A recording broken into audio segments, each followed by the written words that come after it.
Olá, pessoas! Vocês estão ouvindo o Do The Math? Eu sou o Marcel Grialdini e o papo hoje vai ser sobre... Sabe quando você acha que a empresa adivinhou aquilo que você queria?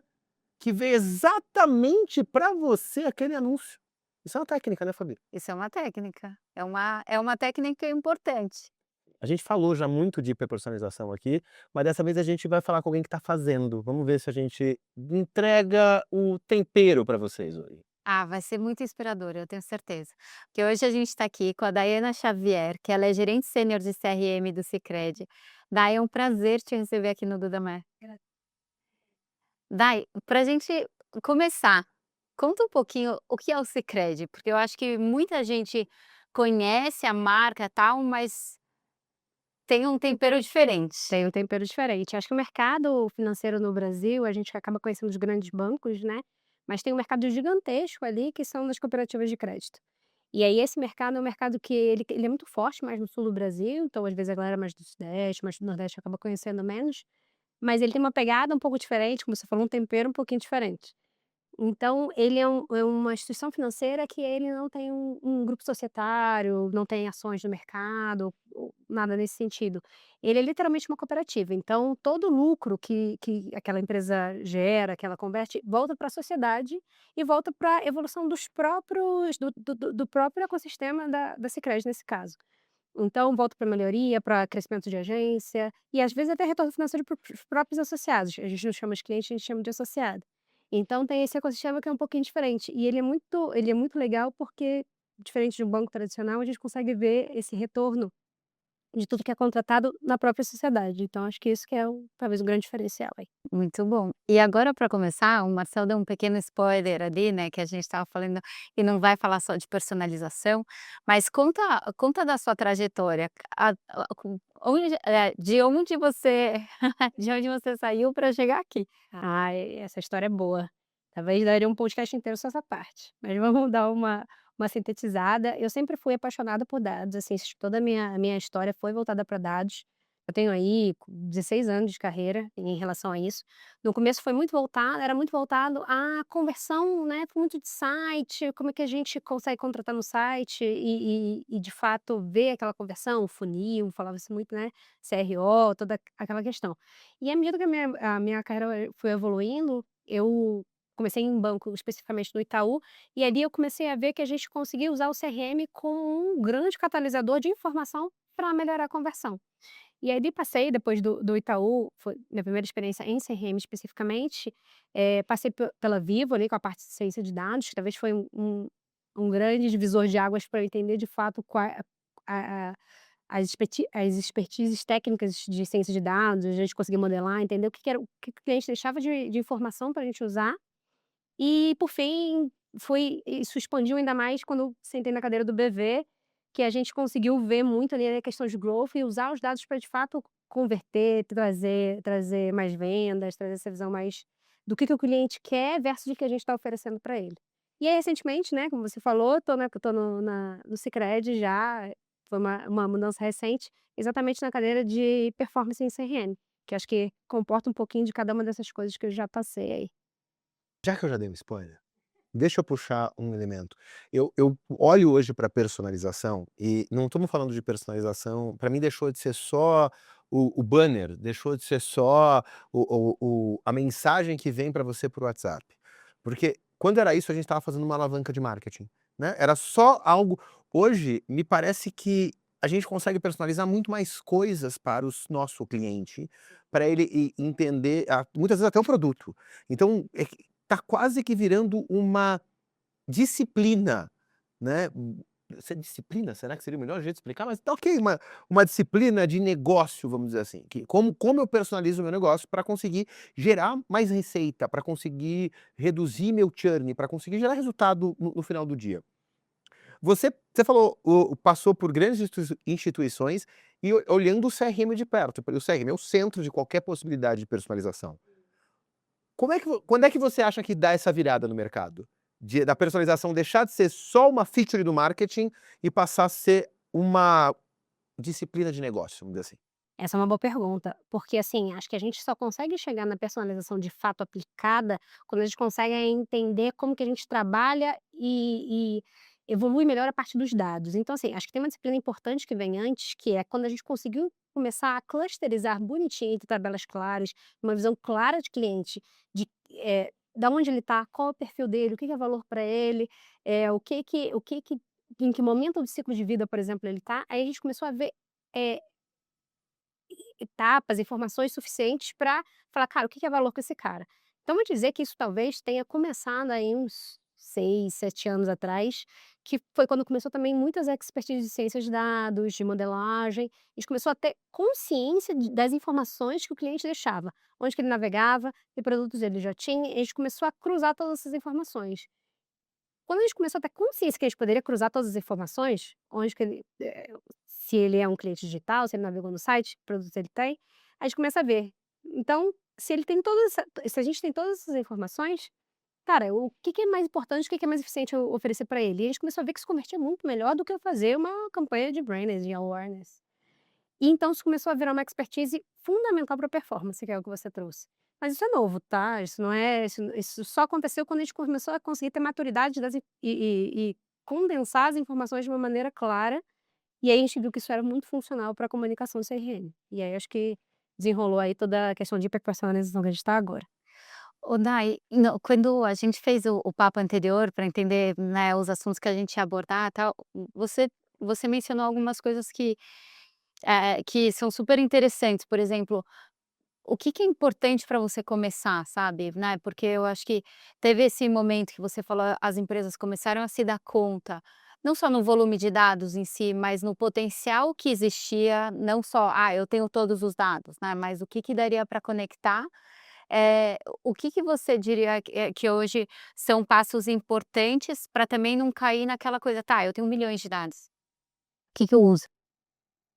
Essa também acho que é uma dificuldade da maioria das empresas, tá. Porque, assim, você pode talvez ter essa questão de maturidade de dados e ter todas as informações. Mas eu acho que CRM é uma disciplina que ela tem 2 lados da moeda aí. Você tem que ter as informações, mas você também tem que conhecer o seu cliente. O que que muitas empresas às vezes fazem?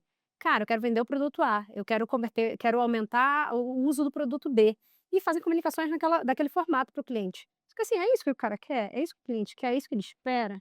Então, acho que às vezes um erro que às vezes até de empresas muito maduras em dados é não conseguir ter o olhar do ponto do cliente, que é o olhar que hoje a gente fala de ciclo de vida, né. Então, muitas vezes, acabam tendo comunicações muito, pouco uniformes, pouco usando a parte de maturidade, ciclo de vida, o que que é valor para o cliente. Quando você consegue mudar esse foco e focar no que é valor para ele, é um cliente no começo de vida, mas que tem um grande volume de dinheiro investido, cara, eu sei exatamente o que ele precisa, porque eu começo a olhar no ponto de vista dele, não no ponto de vista de produtos que eu quero ofertar, mas do ponto de vista do que é valor para o cliente converter. E aí, por isso que a personalização ela ajuda muita gente para conseguir ter essa visão do lado de lá. Então acho que é onde a maioria das empresas peca.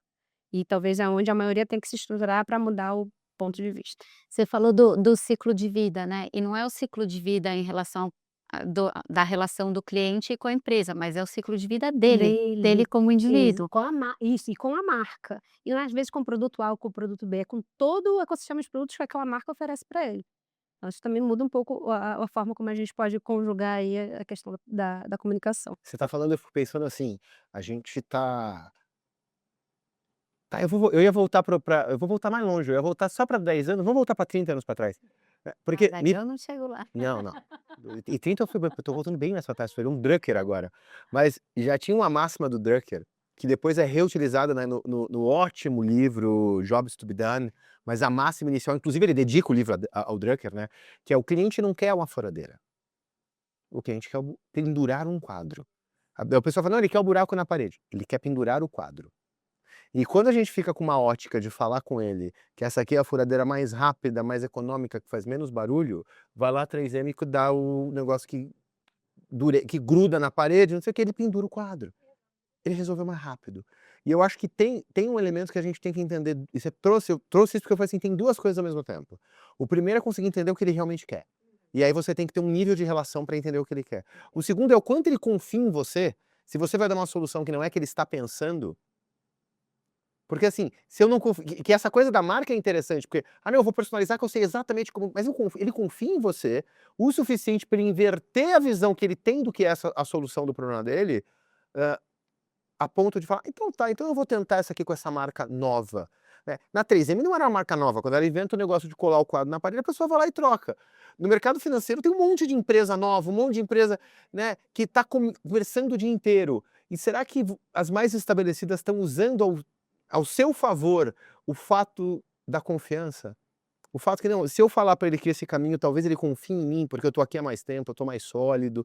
Acho que tem, porque a personalização não é só do que eu sei, também é de quem fala. O quem Exatamente, fala conta muito, né. exatamente. E quando fala então quando a gente fala muito de E quando CRM, fala, ótimo. e aí quando a gente fala muito de CRM é isso, uma coisa é o momento de contratação, que assim, é onde a maioria das empresas foca, eu quero contratar e converter aquele produto. Outra coisa é quanto você está construindo aquela marca com aquele cliente, que talvez seja um cliente que para você é um cliente de carteira sólido, e que ele vai encarteirar outros produtos daquela marca. Porque assim, o mercado financeiro hoje, gente, no mundo digital, eu vou no CDB que está me entregando o melhor resultado de investimento aqui, não vou e vou ter 1000 contas digitais. Durante a pandemia tinha influencer de financeiro falando como tradear CDB, tu fica 30 dias nesse, 60 nesse, Então o mercado é muito volátil, você concorda? Porque é muito fácil de você mudar. É diferente e tem outros mercados que são, que têm menos essa volatilidade, mas o mercado financeiro é muito fácil, né, dele mudar. Então, essa questão de construção da marca também é importante, porque é mais do que eu te falar o que você precisa no momento que você precisa. Eu tenho certeza que é uma marca que eu confio. E aí entra a segunda questão do CRM, que é principalmente para empresas de serviço, então o mercado financeiro, que é trazer o relacionamento junto. Então, eu fiz uma boa eu converti você, sei lá, para uma conta digital que é a minha porta de entrada aqui do meu growth. Eu tenho 1 milhão de produtos que eu posso converter aqui, mas ele já confia na minha marca? Talvez, assim, a conta digital é um produto que vai rampar pouco aqui em relação à receita, mas é um produto de relacionamento, é ali que ele vai criar confiança na marca. E é aí que eu vou criar e gerar produtos de seguros, produtos de consórcio, produtos que vão me trazer mais receita. Então, ter essa construção de relacionamento, além da personalização, é também um entendimento de construção de jornada individual do cliente. Então, assim, antes a gente falava muito de maneira massiva, né, se botar lá 30 anos atrás, era o quê? Uma propaganda no Jornal Nacional, e aí era massiva, falava grandes bancos falavam de maneira igual para o Brasil inteiro. Hoje o digital trouxe essa facilidade para a gente, e a gente tem muito dado para conseguir fazer isso de maneira individualizada, não só na conversão, mas em toda a jornada ali de relacionamento. Esse é o legal de produtos e serviços, é onde mora meu coração. Ô Dai, você falou, né, do CRM ligado a growth, então, assim, olhando para a performance, para o crescimento, para o impacto dentro da empresa. Você acha que ainda tem espaço para essas coisas, para essas campanhas são mais massivas, naquela mentalidade de vou fazer uma campanha incrível, esperar a conversão? Acho que tem, mas eu acho que hoje ela é muito mais voltada para awareness, ela é mais voltada para marca, para branding. Porque assim, e são campanhas que vou dar um exemplo, a Copa do Mundo tá aí, então com certeza as marcas vão fazer grandes ofertas e promoções de Copa do Mundo. Faz todo sentido eu pegar a minha base de maneira massiva e mandar uma comunicação via CRM e entender se está tendo impacto, se não está tendo impacto. Mas isso é uma coisa que não demanda personalização, é uma campanha full Brasil. Então, faz sentido quando a gente falar em questões de marcas, promoções, etcétera. Mas quando eu falo de conversão, growth, que é o meu olhar de performance, aí acho que já não vai funcionar de maneira massiva. Ela não vai converter, pelo menos não vai ser eficiente de maneira massiva. Então acho que tem, mas a gente tem que ter muito cuidado no conteúdo que a gente coloca na campanha para fazer assim. Você usou um exemplo muito bom que é a história da Copa e eu fiquei curiosa para saber sua visão sobre uma coisa, porque se você nesse sentido, você fala: "Tá bom, tem a Copa e eu vou fazer algo que seja mais genérico", né. Eh Você acha que as empresas depois elas realmente analisam para saber, o genérico, tudo bem, eu fiz genérico, mas eu tenho a clusterização, eu sei e depois de fazer essa campanha genérica, eu de repente conseguiria identificar quais os tipos de perfis ou eu vou dar um exemplo aleatório, tá? Puxa, as pessoas que têm cartão de crédito e que estão nessa faixa etária, elas converteram mais nessa campanha genérica da Copa. entendeu? Mesmo que a campanha em si seja genérica, o público não é. Você pode ter um cliente de cartão jovem, você falou dos ciclos de vida ali. Você acha que as empresas depois elas voltam para isso? Ou daqui 4 anos elas não vão fazer exatamente É uma excelente pergunta, Fabi, porque, eu já passei por isso em uns lugares que eu trabalhei, e a experiência que eu tenho é que olham menos do que deveriam.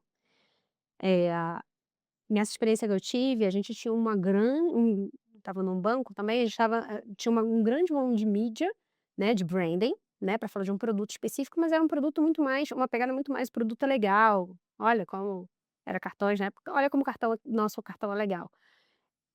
Mas essa inteligência por trás, isso ia muito para uma mídia digital, então tinha lá stories, né, tinha videozinho nas redes sociais, e aí tinha uma base que voltava de quem viu o vídeo até o final, de quem clicava nos stories, mas de nada era usado. Inclusive um dos projetos que a gente fez na época do DCRM, foi usar essas campanhas de branding para usar como base aquecida para a gente usar como uma performance, ainda não tinha na época, faz tempo isso não tinha tanto essa pegada de personalização, mas para a gente já era um gatilho para trazer esse cara no mínimo ele é mais quente do que eu entrar no mar aberto, né, para uma nova contratação. Então a gente começou a fazer essa ponte entre o branding e a conversão, porque ele já estava levantando uma flag ali de que ele era um público potencialmente interessado. E público potencialmente interessado para mar aberto, para fazer growth, é muito difícil de você clusterizar. Então um mega bom caminho para a gente começar a traduzir isso. Então minha resposta é: acho que a gente poderia fazer melhor, esse caminho, não acho que hoje a gente tá num nível que a gente tem artifícios e dados para conseguir fazer isso melhor. Eu acho que tem uma coisa do pensamento micro que ele é muito difícil, Sim. porque a gente eu vou falar mal da academia, mas eu tenho lugar de fala porque eu tô lá dentro ainda, né, então assim, você está vendo a aula de marketing, tu vai dar nós vamos para os exemplos fáceis, os exemplos fáceis são baseados em grandes segmentações, são baseados em segmentação ampla. E aí, quando muita gente começou a trabalhar com segmentação ampla, e aí vamos então, a gente reduz a segmentação, ela fica menor, mas assim, sair da piscina para o balde é muito mais fácil do que sair do balde para o dedal.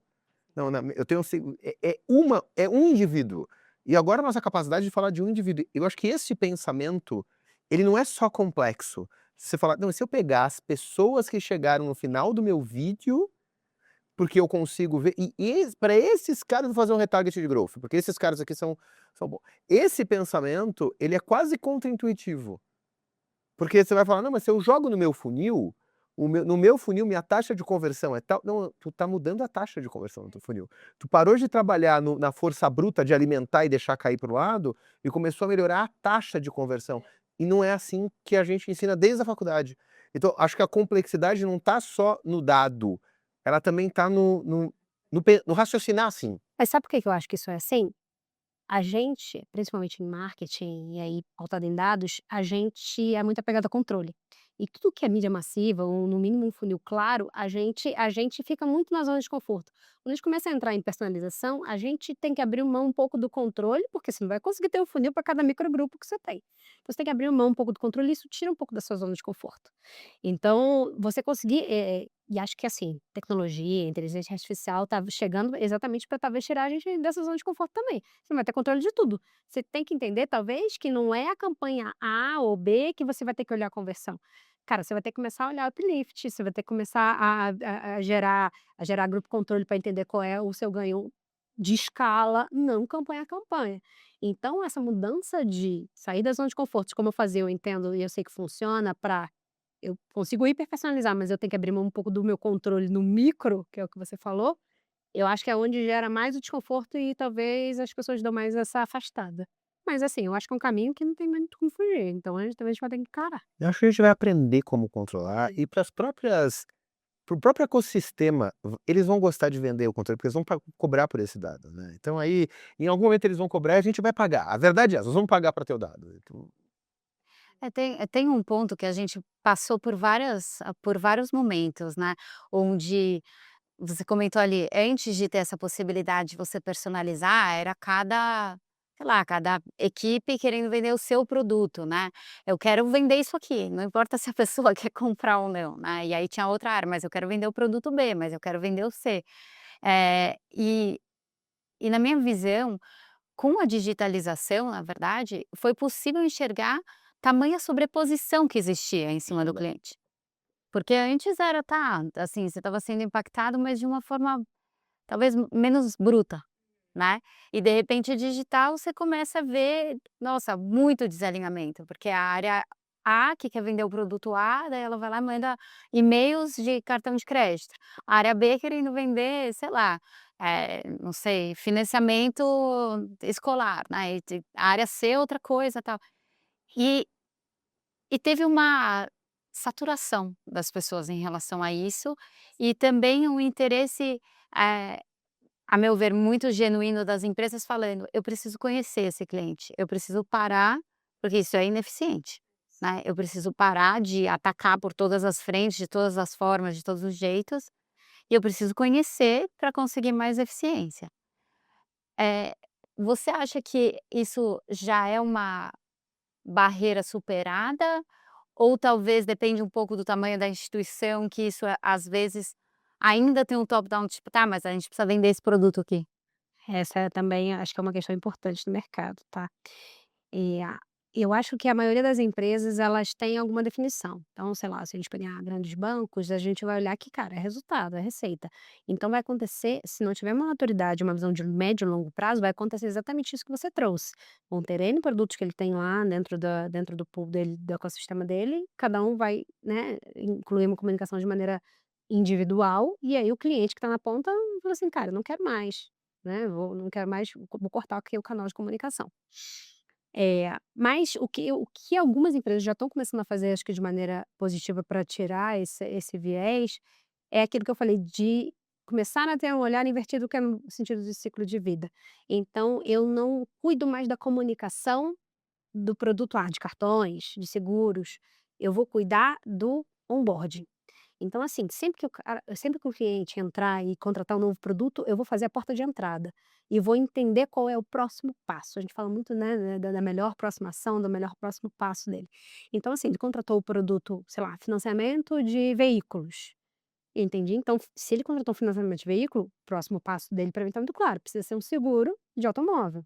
Então começar a ter esses olhares no sentido de ciclo de vida ajuda muito a entender o que é valor para o cliente. Então a comunicação que ele vai receber é uma coisa que não é só um spam, é uma coisa que vai fazer sentido para ele, que no momento de vida dele. Então quando a gente começa a conseguir traduzir, em vez de uma visão da empresa, que é uma visão de produto, uma visão, sei lá, de canal, e transformar isso para um momento de ciclo de vida, a gente começa a gerar o que é valor para o cliente.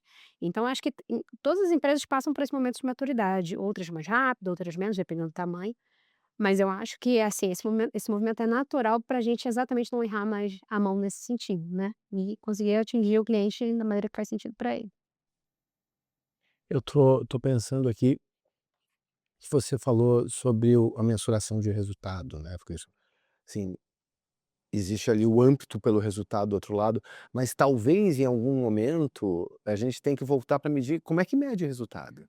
Porque tem uma co e eu acho que esses incentivos em vários lugares, não vou nomear aqui, mas vários lugares que eu converso, minha percepção é que o incentivo em geral da companhia, do que ela promete, não casa com o momento do mercado. Porque fala assim: "Ah, não, mas que esse produto", mas você tem uma base de clientes que está potencialmente inclinada a comprar esse teu produto?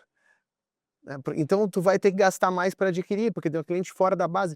Esse estudo antecipado, para mim, viabilizaria, inclusive na hora que a gente fala aquele funil sem controle, não tem problema, porque eu estou colocando as pessoas nas suas microjornadas, que elas têm objetivos próprios. Porque hoje quando a gente fala assim, eu tenho só 3, 4, 5 grandes jornadas, essas jornadas são para fazer a conversão destes produtos nesses critérios, eu, por mais que eu possa estar fazendo uma comunicação individualizada, eu tô querendo que todo mundo seja no mesmo momento. Que é o que você falou, né, saber é o que falar, quando falar e quem está falando. E aí, então ele tem que estar naquele momento de vida e naquele momento de confiança em mim para comprar este produto. Não parece tão adequado. Talvez a falha esteja antes, em como é que a gente planeja o todo, para daí sim a gente pode medir isto que é mais, individual, que mostra mais cuidado com o cliente, mas ele vai estar chegando no resultado esperado, que talvez te dê um lifetime value melhor, né, não sei, talvez uma mudança na forma de olhar a concepção das metas mudaria tudo. Não só a concepção das metas, eu acho que também a concepção do nosso objetivo. Então, assim, até pouco tempo atrás, é o que eu falei, a gente olhava muito o funil, né. Então a gente olhava o que que convertia aquela comunicação, o que que não convertia, e o difícil era a gente conseguir ter essa visão muito pautada a todo o público que a gente quer, todo o público que a gente quer olhar.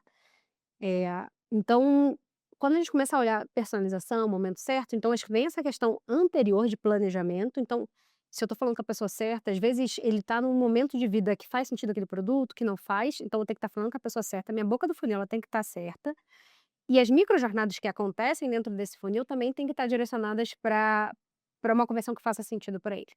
Então assim, acho que sim, acho que a gente tem que ter um pré-planejamento muito importante de momentos de ciclo de vida, de público, de potencial, de base de clientes, mas também tem que ter muita clareza do formato. Ah, é um cara digital que eu preciso mandar um push e ele vai se autorresolver? Ou não, talvez é um cara que ele é uma super alta renda, eu preciso talvez ter um encaminhamento do gerente ali para fazer um corpo a corpo. Então acho que também ter esse quem, onde e quando ajuda a esse funil ficar mais fluido, assim, na conversão. Ela tá respondendo aqui, Fabi, eu tô pensando que eu acabei de fazer o planejamento com o Julien das coisas do Sales Assistant, e aí eu tô pensando: "Cara, tem um monte de gente que deve estar ouvindo a gente, mas fazer esse ciclo aqui de pré-planejamento é impossível. Eu vou demorar quase todo o ciclo". Não, que daí eu acho que a gente não falou quase de IA agora do lado da eficiência, a gente falou muito mais pensando em personalizar e tudo mais, quer dizer, como uma operadora do canal. Mas assim, não dá para tirar da mesa, depois do que ela falou, de pensar na eficiência. Não sei se você concorda, Dai, mas imagina esse ciclo, se a gente for fazer com ferramentas antigas, ele é possível, mas tu vai acabar ele e acabou o ano. Mas hoje, se você tiver feito o dever de casa e os teus dados estiverem ok's, depois do primeiro prompt, não vamos aqui vender historinha mentirosa para as pessoas, né? Assim, depois do prompt estiver bom, teus agentes estiverem funcionando, as skills estiverem corretas, o primeiro vai gastar, sei lá, alguns, né, uns $10.000 de token até ficar bom. Vai acontecer, gente. Não, aquela coisa que o cara acertou na primeira é mentira, não acerta, né? É historinha. Então, mas depois que estiver bom, ele vai rodar. Então, aí sim ele roda em uma semana, mas depois que tá bom. Então ele ficou bom, ele vai rodar em uma semana. Então tu vai conseguir fazer várias vezes ao longo do ano essa visão que tu colocou aqui, que você quase desenhou um fluxo. Então ela é possível. A pergunta é: quantos têm a base de dados pronta, organizada, desse jeito? O CRM bonitinho para você vai só consumir? Quase ninguém. Quase ninguém. E aí esse gancho que você deixou também da tecnologia é isso. Porque assim, quando você olhava um para um, uma comunicação para uma base, cara, era lindo, funil, entrou, abriu, interagiu, converteu, era super fácil de você analisar e ver. Mas é isso, ele não era funcional, ele não era escalável. Então quando a gente começa a entrar nessa área da hiperpersonalização, não tem como a gente fazer isso sem tecnologia. Então você deixa de ter uma jornada, né, eu acho que a gente como se antes a gente tinha uma linha de uma jornada, agora você tem um encanamento de várias linhas ali dentro. Então, e a gente tem que usar a tecnologia para falar: "Cara, talvez o criativo que vai estar no meu e-mail vai ser diferente do seu criativo", porque o prompt definiu que, sei lá, eu tenho 4 filhos, e então eu tenho uma família grande, de repente outra pessoa ali não tem filho, ele é um solteiro, é uma pessoa solteira, Eu então tenho às um, vezes gente, calma. Eu não joguei fora o meu, tudo não. bem, um filho. E então e isso é uma coisa que tem em base de dados, às vezes, informações que você tem na base de dados. Às vezes eu tenho um carro A, você tem um carro B, eu posso usar essas informações, por exemplo, no criativo. É muito e aí você consegue personalizar tanto imagem quanto texto, então dentro do encanamento que eu chamei, né, de várias linhas ali, você pode ter vários criativos e várias comunicações. Você pode adaptar o texto, mas tudo com base de informação que o agente vai buscar na sua base de dados. Então assim, acho que a gente deixou de ter uma ou vai deixar, eu acho que o mercado não está tão pronto para isso, tá. Mas eu acho que num futuro próximo, a gente tem um cenário que a gente vai deixar de ter uma jornada unificada. "Ah, essa é a jornada de cartões", para cara, essa é a jornada de uso e consumo de cartões aqui dentro. E ali ele pode permear várias comunicações ali dentro, e aí isso deixa de ser um encanamento e passa a ser, sei lá, um emaranhado infinito de linhas, sabe. É, Ô, exatamente. Nai, a gente está falando aqui de cenários ótimos, quando você consegue ter isso. Para quem nos ouve, assim, o que que você diria, tipo, tá, se você está numa empresa que de repente, talvez os dados não estão estruturados, ou talvez ainda tenha esses silos em relação às áreas, Que você daria de dica, tipo, para você sair de achar que personalização é só chamar a pessoa pelo nome, olhando para uma campanha de marketing? Não é, mas não deixem de chamar pelo nome, pelo amor de Deus. Não mande um "oi, nome", entre colchetes. Acho que para acalmar também, assim, a maioria esse é o cenário ótimo, gente, a maioria das empresas que talvez, sei lá, o Google, a Amazon vai estar no nível próximo disso. Então empresas mais de alta tecnologia vão estar no nível próximo disso. As empresas geralmente não vão estar nesse nível de maturidade aí de informação. E acho que, assim, a expertise que a gente precisa ter também é mudar a roda com o carro andando, assim, não pode ser muito diferente disso. Então acho que a gente pode ir entendendo no cenário que a gente está, no mercado que a gente está, quais são as sempre haverão mini oportunidades de personalização. Então, assim, para chegar nesse cenário ótimo, todo mundo passou por funil, todo mundo passou por uma visão, uma base para uma comunicação. Então, assim, não tenha medo de começar por ela. É ela que talvez vai trazer a maturidade para você chegar nesse momento ótimo.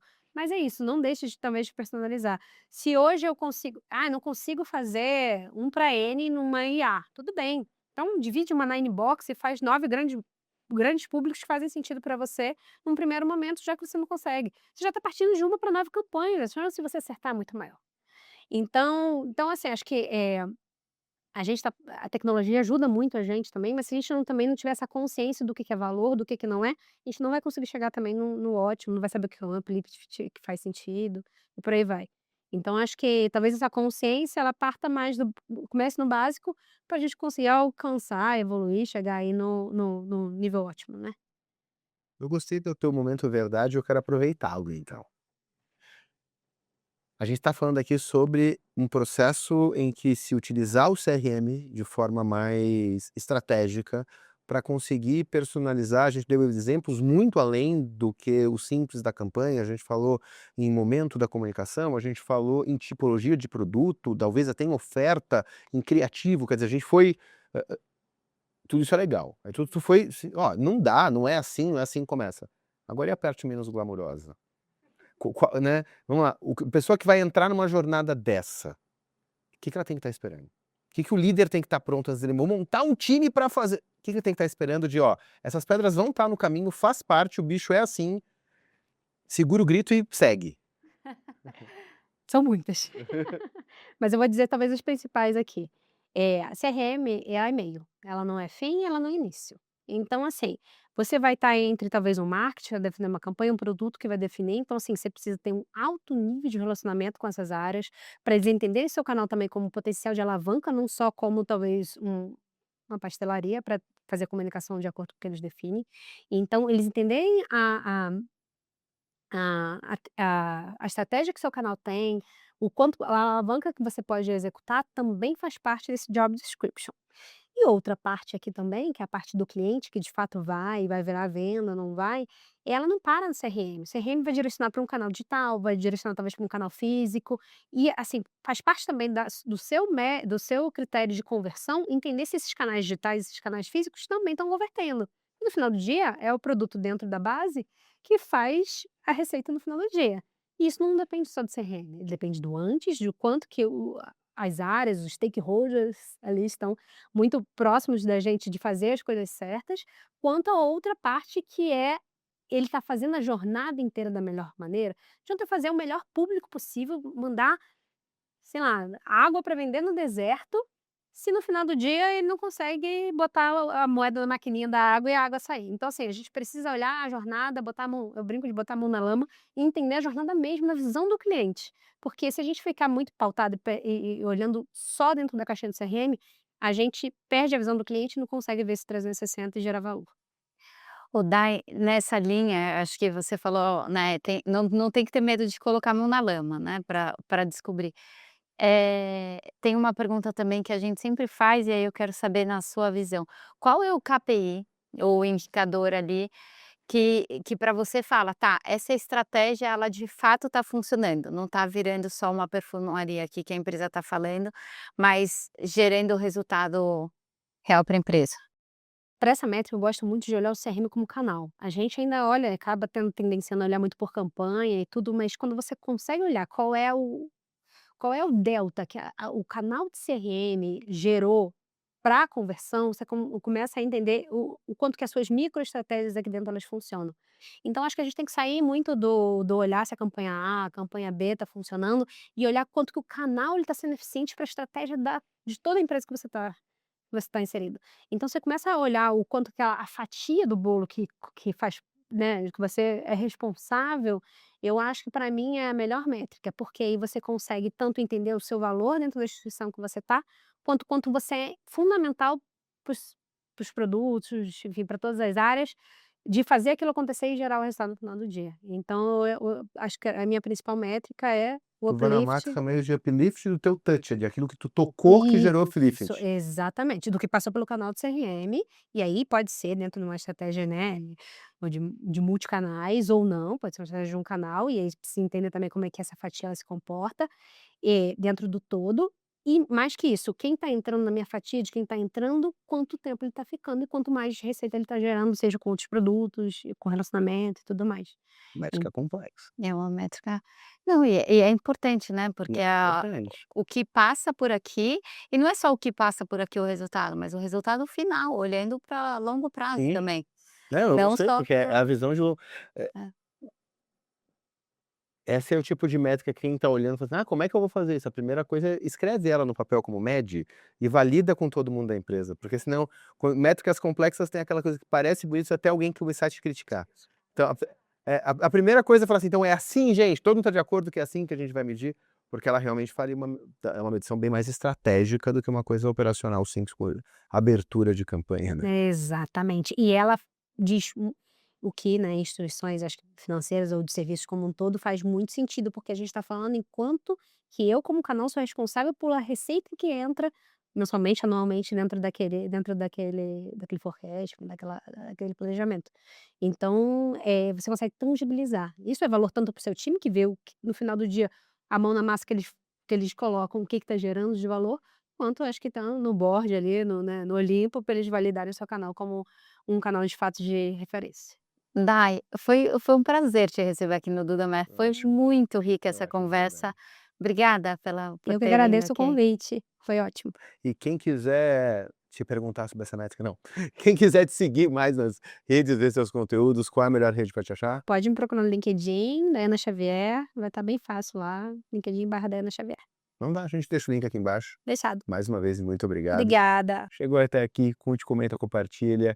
No seu agregador de podcast, vai lá, dá 5 estrelinhas pra gente, porque ajuda demais, ajuda essa mensagem a chegar a mais gente, ajuda a gente a continuar aqui fazendo esses conteúdos para vocês. A gente se vê na próxima quarta-feira. Valeu!